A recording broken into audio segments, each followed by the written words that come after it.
Mukesh Sahni case में पहली गिरफ्तारी हो गई है। हत्याकांड को लेकर मोहम्मद काजिम अंसारी को अरेस्ट कर लिया गया है। काजिम ने 2022 में 1 लाख ब्याज पर लिए 1 लाख रुपए और 2023 में 50,000 और लिए। 4% का इंटरेस्ट था। लगातार ब्याज बढ़ रहा था और काजिम पर उधारी चुकाने का दबाव था, जिसको लेकर 2 दिन पहले ब्याज कम करने को लेकर झगड़ा हुआ था। तो पहली गिरफ्तारी हो गई है मुकेश सहनी हत्याकांड को लेकर और मोहम्मद काजिम अंसारी नाम के शख्स को गिरफ्तार किया। आपको बता दें, काजिम ने 2022 में 1 लाख रुपए उधार लिए, फिर 2023 में 50,000। 4% के इंटरेस्ट रेट पर यह उधारी ली गई थी और उधार चुका नहीं पा रहा था। इसको लेकर झगड़ा हुआ, ब्याज बढ़ रहा था और उसी में यह हत्याकांड रचा गया। पूर्व मंत्री और वीआईपी अध्यक्ष मुकेश सहनी के पिता जतिन सहनी की हत्या को लेकर पुलिस लगातार एक्शन में थी। हत्या के 36 घंटे के अंदर पुलिस को यह बड़ी कामयाबी मिली है।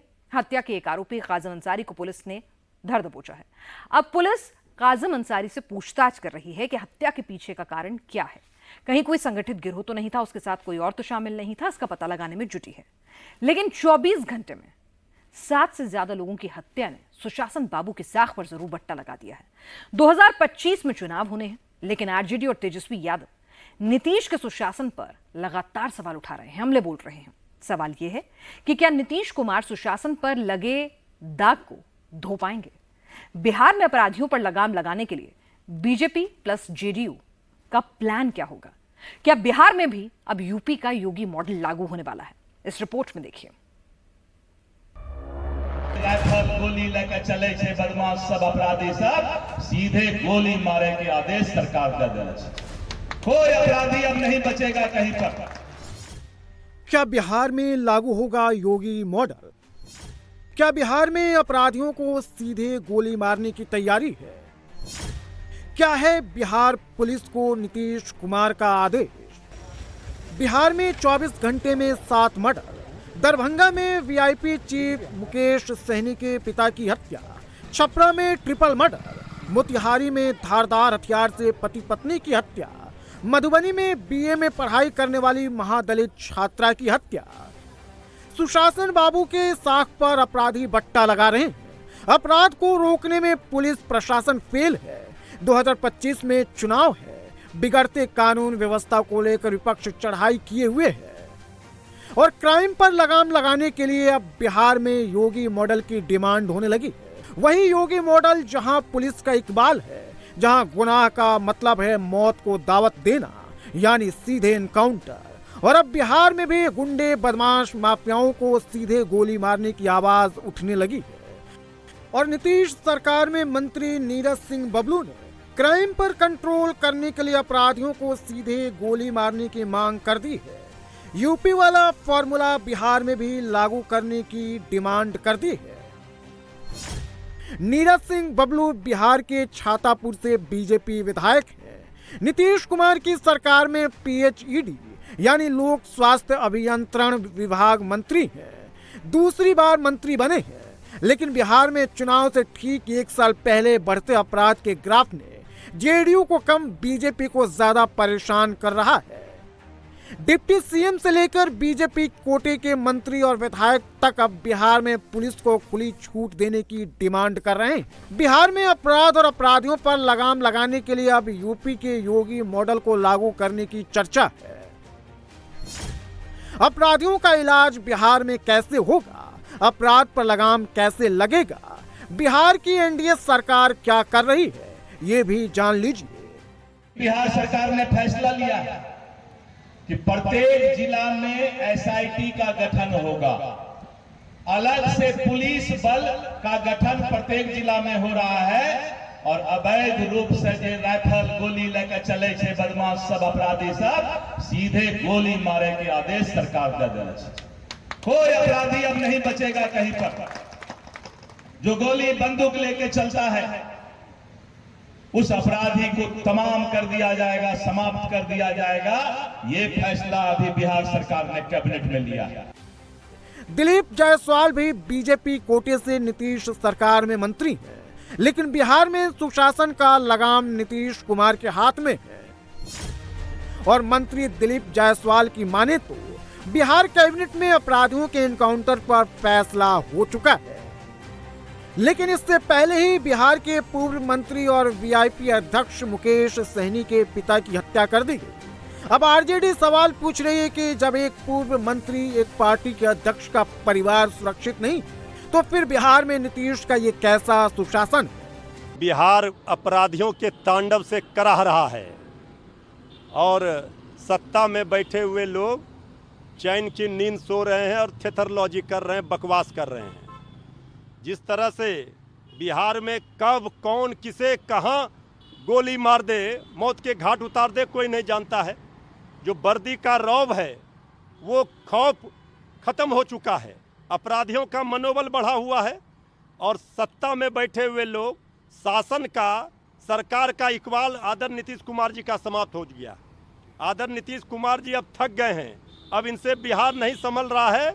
अब नैतिकता के आधार पर कुर्सी छोड़े और बिहार की जनता को अब माफ करें। कौन लोग इस घटना को अंजाम दिया है, थोड़ा इंतजार करिए, तब पता चल जाएगा। सत्ता के तरफ से कभी इस तरह के कृत्य नहीं किए जाते हैं। यह नीतीश कुमार जी का शासन है, न्याय के साथ विकास का शासन है।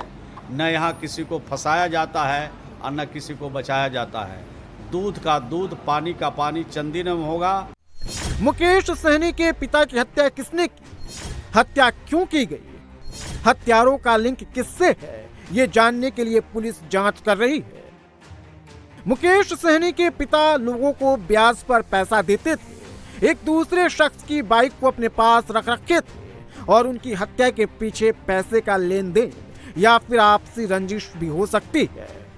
अनुसंधान में ये बात आया है कि पैसा सूद पे देते थे और कुछ एक बाइक एक आदमी का रखे थे और कुछ अन्य कागज़ भी रखे थे और ये भी एक अनुसंधान का बिंदु है जो और इसके भी हम लोग काम कर रहे हैं।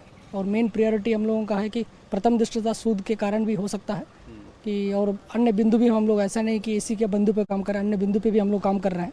अनुसंधान सीसीटीवी में जो संदिग्ध पाए गए उन लोगों को भी हम लोग पूछताछ कर रहे हैं और उम्मीद है कि जल्दी से जल्दी हम लोग उसको उद्भेदन करेंगे। छपरा में प्रेम प्रसंग में 3 लोगों की हत्या के बाद से ही लोग सहमे हुए। छपरा में प्रेमिका अपने सनकी प्रेमी से बात करना क्या बंद की, आरोपी प्रेमी ने प्रेमिका, उसकी बहन और पिता की हत्या कर दी। तो मधुबनी में बीए में पढ़ने वाली 18 साल की छात्रा की हत्या कर दी गई।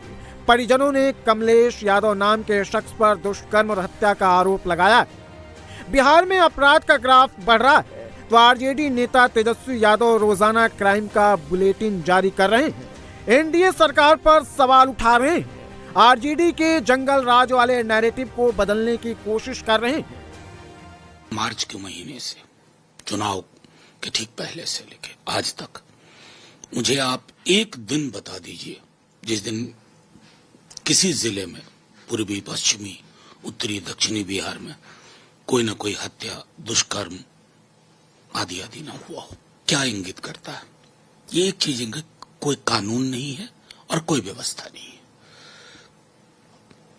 पता नहीं, मुझे नहीं लगता है कि मुख्यमंत्री जी कितना विज्ञ है और कितना अनभिज्ञ है। अगर वो अनभिज्ञ है तो ये और भी चिंता का विषय है। नेता प्रतिपक्ष के नाते उनकी जिम्मेवारी है कि सत्ता संरक्षित अपराध है तो वो बताएं कि सत्ता में कौन संरक्षित कर रहा है। आज भी अपराधियों को राजद के लोगों का संरक्षण व्याप्त है और राजद के लोगों पर कार्रवाई भी हो रही है और कार्रवाई का सूची वो निकालें तो देखें कि किससे जुड़ा हुआ ज्यादा लोग है। बीते 19 साल में बिहार कितना बदला है? बिहार में अपराध पर कितना लगाम लगा है? क्या बिहार में नीतीश सरकार ने क्राइम कंट्रोल किया भी है या फिर सुशासन का झूठा ढोल पीटा गया है? आखिर एनसीआरबी का डेटा क्या कहता है वो भी देख लीजिए। पहले नीतीश सरकार की बात करते हैं। 2022 में हत्या के मामले में बिहार पूरे देश में 2 नंबर पर था।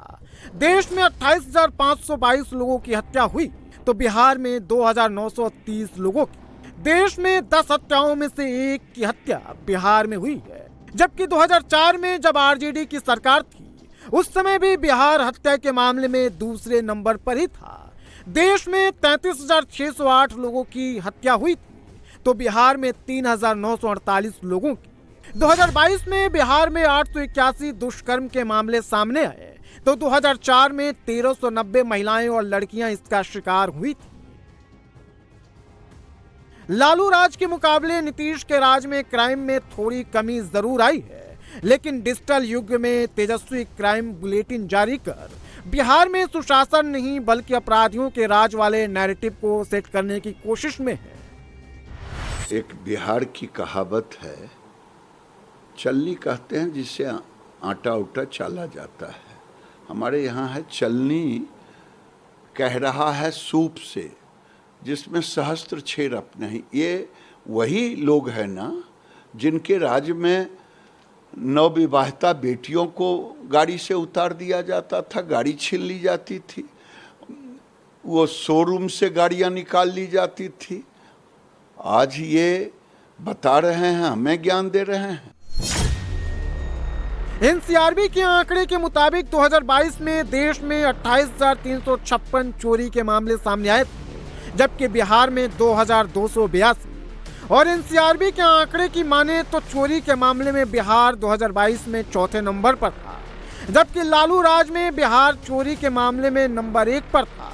2004 में पूरे देश में 18,458 चोरी के केस दर्ज हुए थे, जबकि बिहार में ही सिर्फ 2,986 मामले सामने आए थे। बीजेपी, जेडीयू, पीएम मोदी और नीतीश कुमार आखिर लालू राज को जंगल राज क्यों कहते हैं, वो भी देख लीजिए। जघन्य अपराध की बात करें तो देश में 2022 में 4,34,108 मामले सामने आए थे, जबकि बिहार में 49,610। जघन्य अपराध के मामले में बिहार दूसरे नंबर पर, जबकि 2004 में लालू राज में बिहार पहले नंबर पर था। देश में 2,08,736 जघन्य अपराध के मामलों में से बिहार में 28,000 से ज्यादा मामले दर्ज हुए थे। एनसीआरबी के आंकड़े के मुताबिक 2004 के मुकाबले में 2022 में बिहार में अपराध में कमी आई है, अपराधियों पर लगाम लगा है। सवाल यह कि क्या चुनाव से ठीक पहले एक बार फिर से बिहार को अशांत करने की साजिश तो नहीं रची जा रही है? अपराध को जन्म देने वाली सरकार के जो आरजेडी का जो 15 वर्षों की सरकार थी, जो जंगल राज के नाम से जाना जाता था, जहां सरकार के मंत्रियों के बंगले में अपराध की योजना बनती थी और अपराधी वहां संरक्षण लेते थे, सरेआम अपराधियों के इस अपराध और भय के कारण बिहार का सबसे ज़्यादा पलायन उसी 15 वर्षों में हुआ जिस समय लालू जी की सरकार थी, राबड़ी जी की सरकार थी, आरजेडी की सरकार थी। पहले जो अपराध होते थे उसको लालू जी की सरकार में पुरस्कार मिलता था। बिहार को अपराधियों ने अपने जकड़ में ले लिया है, जब चाहे जहां चाहे उसे अपने गोलियों का निशाना बना ले। मुकेश सहनी के पिता की हत्या, हर लोग सन्न है, बिहार के लोग, नेता के परिजन भी सुरक्षित नहीं है। अब तो भाजपा के विधायक स्वीकार कर रहे हैं कि हमको भी डर लग रहा है, कभी भी किसी की हत्या हो सकती है बिहार के अंदर में। टायर्ड हाथों में सत्ता है और रिटायर्ड अधिकारी शासन चला रहे हैं, अचेत अवस्था में शासक है। कल्पना करिए ना कि बिहार किस सूरत हाल से गुजर रहा है। एक के बाद एक हो रही हत्याओं से बिहार सरकार पर दबाव बढ़ रहा है। मंत्री अब पुलिस को खुली छूट देने की मांग करने लगे हैं। यूपी जैसा ऑन द स्पॉट अपराधियों का हिसाब किताब करने की डिमांड कर रहे हैं, यानी सरेंडर नहीं तो फिर एनकाउंटर। लेकिन क्या बिहार में ये पॉसिबल है?